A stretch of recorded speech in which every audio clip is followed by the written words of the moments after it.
سلام، به کانال آشپزی با زیبا خوش اومدین. امروز میخوام دستور نون شیرما رو بهتون آموزش بدم. لطفاً تا آخر این ویدیو ما رو همراهی کنید.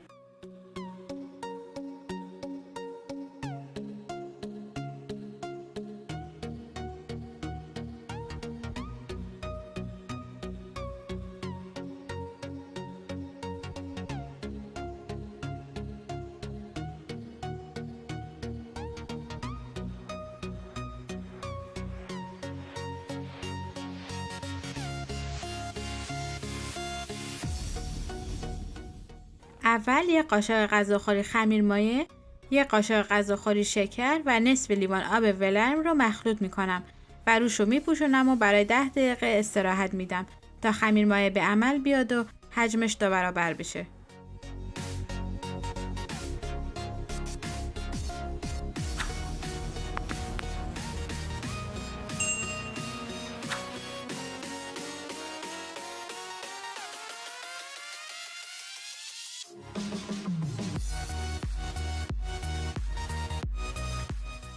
برای این خمیر یه دونه تخم مرغ لازم داریم که با 3 قاشق غذاخوری شکر مخلوط میکنم.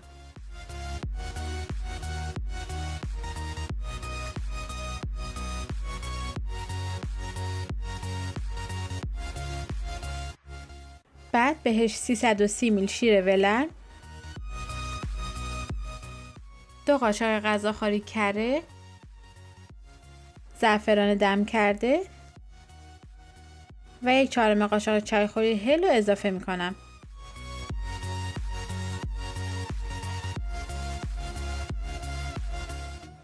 قبل از اینکه خمیر مایه رو اضافه کنم 3 الی 4 قاشق غذاخوری از همین مواد رو بر روی نون برمیدارم برای اینکه این مخلوط اصلا بوی بد تخم مرغ رو نمیده و روی نون رو خوش رنگ و براق میکنه.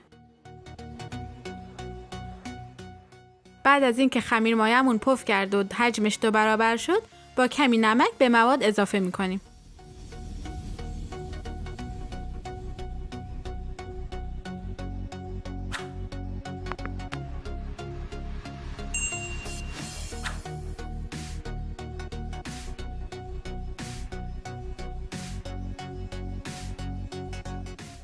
حالا 3 لیوان آرد رو توی چند مرحله به مواد اضافه میکنم.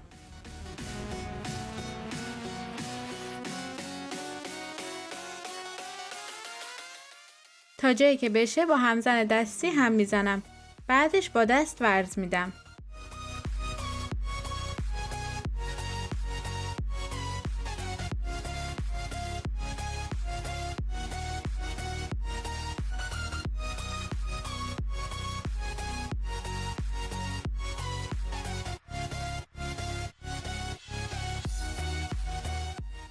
بعد از اینکه مواد کمی مخلوط شد 5 دقیقه دیگه ورز میدم.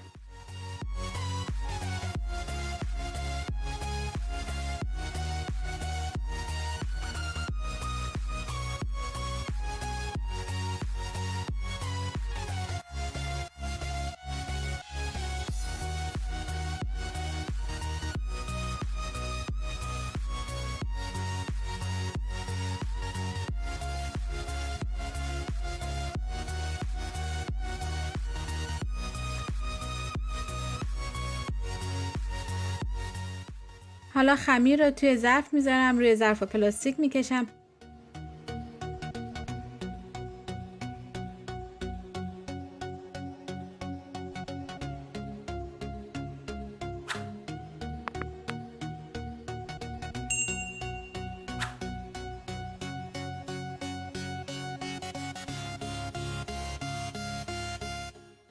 دوباره روی خمیر دستمال میذارم و برای نیم ساعت استراحت میدم تا حجمش 2 برابر بشه.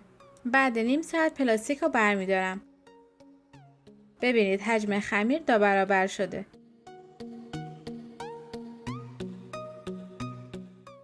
وقتی به این شکل شد یعنی خمیر آماده شده.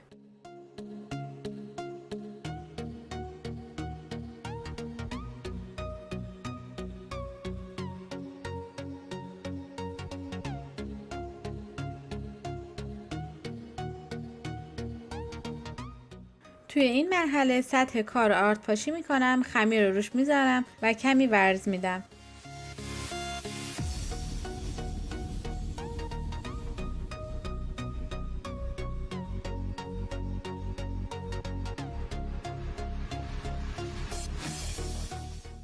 بعد به 4 قسمت تقسیمش میکنم.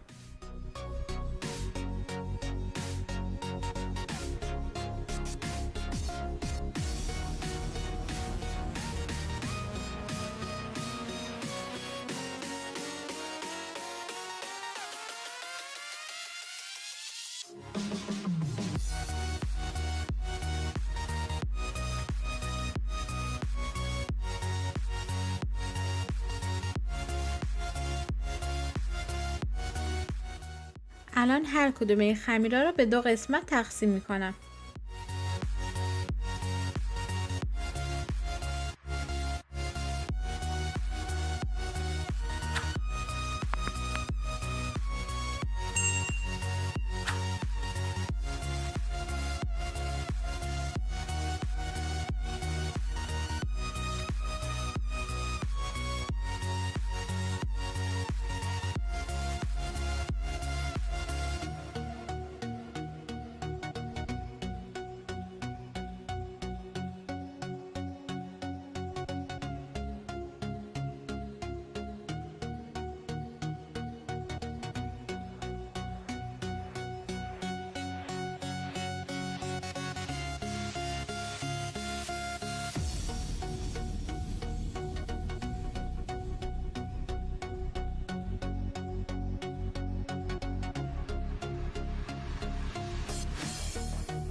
وقتی هر دوتاش آماده شد به این شکل دور هم میپیچم و انتهاش رو هم به هم وصل میکنم.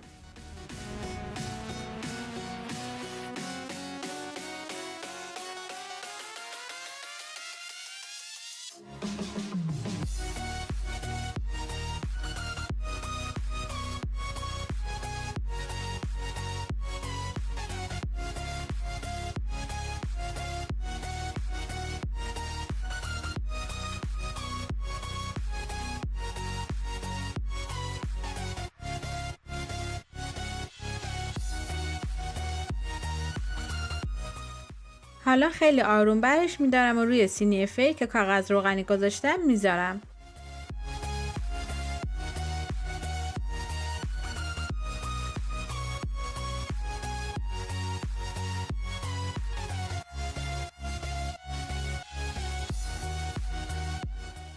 بعد از اینکه خمیر حاضر شد، از همون مخلوط شیر و تخم مرغ که از قبل کنار گذاشتیم با چرتکه روی خمیر میزنم تا همه جای خمیر طلایی و براق بشه. روی نون رو هم با کمی کنجد تزیین میکنم.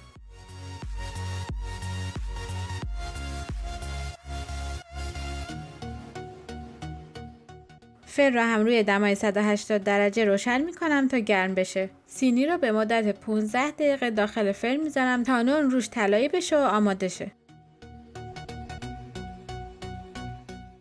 اینم از نون شیرمال خیلی خوشمزه ما که شما میتونید با کمی گوجه و پنیر هم سروش کنید. ببینید چه بافت خوب و نرمی داره و داخل نون هم اصلا خمیری نیست و کامل پخته شده. اگه از این دستور خوشتون اومده لطفاً لایک و کامنت کنید و برای دوستاتون بفرستین. اگه هم توی این چنل ما عضو نیستین حتما سابسکرایب کنید. ممنونم از اینکه ویدیو ما رو تا آخر تماشا کردید.